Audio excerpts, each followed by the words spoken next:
Friends welcome to Shreyansi collection. तो आज गोटे बहुत बढ़िया वीडियो नहीं आसी दुई चार वीडियो पूर्व मुझे देती देखिए फेस हेयर को आप किपर रिमूव करेंगे जदि जो मान बड़ बड़ अच्छी। तो आज करवा हाथ गोड़र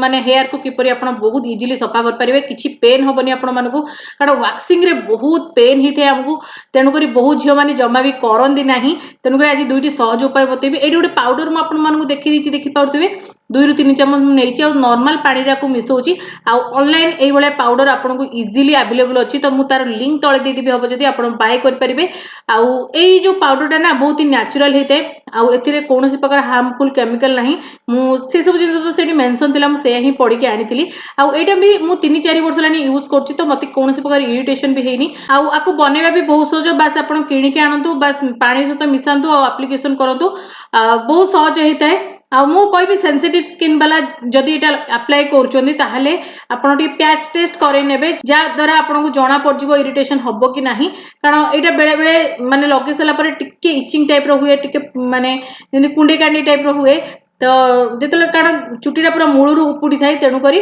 टिके हेइते तेनु करी आपन टिके चेक करनेबे। तो आकु केमति कोन एप्लीकेशन करबे म आगु देखौची ता छडा आ गोटे मध्ये उपाय देखिबी जोटा मोर पर्सनल फेवरेट मु सेटा यूज करथाय। एठी देखंतु मो मासेला कोनसे प्रकार हेयर रिमूवर क्रीम किमा किछि भी मु यूज करनथली केवल ए वीडियो बनै बोली। तो एठी देखंतु भलो भाबरे पेस्ट को बनै कि नै आछि। तो एबे मु एप्लीकेशन करबी एटा गोडरे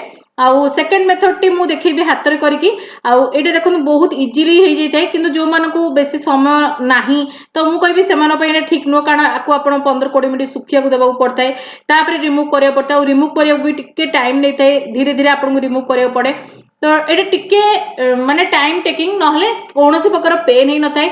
डेड स्किन पूरा भलो भाव में बाहरी जाए थाए आपनकर मूल को पूरा सफा कर देथाय चुटी मूल को सफा कर देथाय पूरा हेयर फॉलिकल रु हेयर पूरा रिमूव होता है जा फल आमर जिते न्यू ग्रोथ भी होता है बहुत ही डिले होता है माने पाखापाखि मासे 2 मास लगी जाए पूरा प्रॉपर हेयर ग्रोथ होगाकू। तो जो मार समय अच्छी मुझे कहबी से माने एटा को माने अप्लाई कर परिबे बहुत बढ़िया होता है। आउ जेते बेले अप्लाई करछन गोटे जिंस प्रति ध्यान देबे आपण कोन प्रकार माने पाउंजी है जी हाथ में व्यवहार कर चूड़ी मुदी किसी मेटाल पिंधुं कि सुना रूपार पिंधुं तो आपड़ से गुड़ाक ओल्लई देवे ना से गुड़ाक टे आपंकर खराब होबार चांस रही है कलर तार चेंज होता है। तेणुक ये देखो मुझे पाउंज को ओल्लई देती बास आपको करके देखा मुझे गोड़े लगिक आपको आप्लिकेसन कर देखा। तो आप पूरा लेग रे यूज करेंगे ये पाउडर टी हैंड रे यूज करेंगे आपंकर अनवांटेड हेयर जो भी अच्छी बॉडी से यूज करेंगे स्पेसिफिक किसी पाउडर बिकिनी लाइन भी आसीगला तो आप नहीं पारे। आठी जो पाउडर यूज कर ऑल ओवर बॉडी पाई तो आप जो चाहिए से यूज करेंगे आर लिंक मुझे तले देदेवी। तो ये देखो मुझे गोटे गोड़े लगे भल भाव में ये देखो दुईटा गोड़े मुझे लगे छाड़ी 20 मिनिट छाड़ी आपको सफा करके देखी आपमती सफा करेंगे। देखो ये जो सुखी जाता है हल्का हल्का मुझे हल्का पानी हाथ लगे दूसरी कारण मुझे अधिक ड्राए हो जाता तेणुक हल्का ये आप पानी लगे दिंतु आ गोटे कपड़ा को ओदा कर दिंतु जो कपड़ा को आप थ्रोइंग करेंगे यूज ही करें से कपड़ा को। तो आप गोटे कपड़ा को नहीं आसतु अपोजिट डायरेक्शन रे आप घसीवा स्टार्ट करूँ जहाँफल आपंकर पैक भी छाड़ सहित चुट्टी पूरा मूलू उपुड़ी जाए छोट छोट हेयर हो कि बड़ बड़ हेयर तो बहुत बढ़िया भाव में रिमूव होता है। जदि आपंकर बहुत ही बड़ बड़ हेयर समस्या अच्छी टे थिक लेयर लगे आदि हल्का आपंकर अच्छी टे हल्का भी पेस्ट आप लगे पारे मुझे मीडियम भाव लगे मोर से डीप हेयर ग्रोथ ना गोड़े तेणुक हल्का लगे। तो ये देखो यही भाव आपको रगड़ी सफा करार अच्छी आपंकर गोड़ पूरा बहुत बढ़िया भाव में सफा हो। तो मुझे सफा करके आपको पूरा भल भाव में देखा ये देखो केते सुंदर भाव में गोड़ को सफा करके पलि आसी माने पोछापोछी करके मुझे धोई देती। तो देखो केते सुंदर भाव में ये सब जाक हेयर बाहरी आसी। तो यही भाव बहुत बढ़िया भाव में सफा हो जाए पाउडर द्वारा। तो आपड़ जदि पेन सही पारना वैक्सिंग आप पाउडर को आनिकी ट्राए करेंगे बहुत भल होता है। ये देखो मो हाथर हेयर ग्रोथ भी बहुत बढ़ी जाए कारण मुझे वीडियो ही ग्रोथ बढ़ई ना आप प्रॉपर भाव जानीपारे से बढ़ई। तो ये देखिए केते जोरे मोर हेयर ग्रोथ हो जाए। तो प्रथम ये देखो मुझे हल्का बॉडी वाश लगे दूसरी आप एलोवेरा जेल लगे पारे ना तो आप जो आसी था हेयर रिमूव जो क्रीम सब आसता है सब फोमिंग वाश सब आसता है तो सहीटा यूज करेंगे मो पाखे से आवेलेबल भी नाला नेचुराली भी एमती ही करते ना एलोवेरा जेल लगे करते। तो मुझे जोटा करे आपको से देखा। तो देखो ये माने बॉडी वाश को भल भाव लगे मुझे यूज करी रेजर बहुत दिन आगु 2-3 वर्ष आगु मार प्रॉपर रिव्यू पकईली केमती कौन करेंगे ये जो जिलेट रेजर तो आज पुणी थे जो मैंने जोड़ी नुआ से जानीपारे केते सहजरे आम हेयर रिमूव कर मोर सबुठू फेवरेट मेथड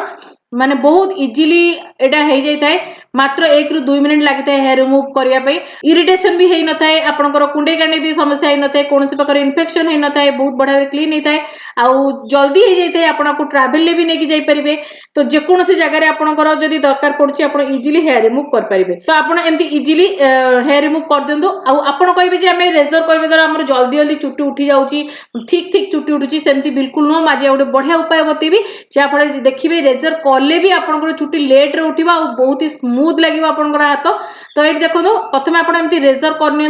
तापर कौन करेंगे धोईदेवे भल भाव हाथ को तापर आप कौन करेंगे मुझे आगू को देखा तो ये देखो मो हाथ को धोई पलि आसी पूरा क्लीन लगुच ना हाथ पूरा रिमूव हो हेयर तापर आमको दरकार टिके ना एक्स्ट्रा वर्जिन कोकोनट ऑयल आउ कौन तेल नेबे ना केवल कोकोनट ऑयल ही नेबे कोकोनट ऑयल नहीं भल भाव आपंकर हाथ में भल भाव मसाज कर दिंतु टिके आप ओदा रखले भी हाथ चलो ओदा अवस्था भी आप ऑयल को फास्ट मसाज कर दिंतु तापर आप आउ थे रेजर चलि नियंतु जहाँ भी आपंकर एक्स्ट्रा फॉलिकल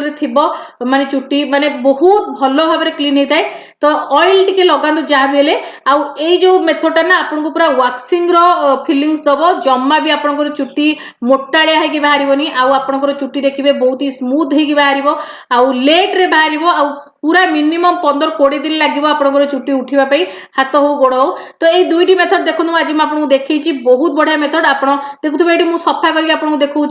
आप जेकोसी भी मेथड फॉलो करूँ कर सारापर जेकोसी मॉइस्चराइजर आपन हाथ में निहाती लगे जहाँफल आपंकर ड्राइनेस हेनी आउ जमा भी आपंकर माने जो इन्फेक्शन है इरिटेशन है कौन प्रकार समस्या देखा देवनी तो एमती आप करेंगे आज तो आपको कहली अति सहजरे आप किपर बिना पेन रे हेयर रिमूव करेंगे आपंकर अनवांटेड हेयर को सफा करेंगे ये छोट वीडियो जब आप हेल्पफुल होता है लाइक करेंगे शेयर करेंगे चैनल को सब्सक्राइब करने को भूलें साइड में बेल आइकन को निहाती प्रेस करेंगे ताद्वारा आपने मोर एमती भल भल वीडियो नोटिफिकेशन पाइपर आम इंस्टाग्राम पेज फेसबुक पेज को निहाती फॉलो करनी सेठी बहुत ही बढ़िया बढ़िया पोस्ट करता है तो आगू को मुझे बहुत ही बढ़िया बढ़िया वीडियोस नहीं आसबि तो आज बाय बाय।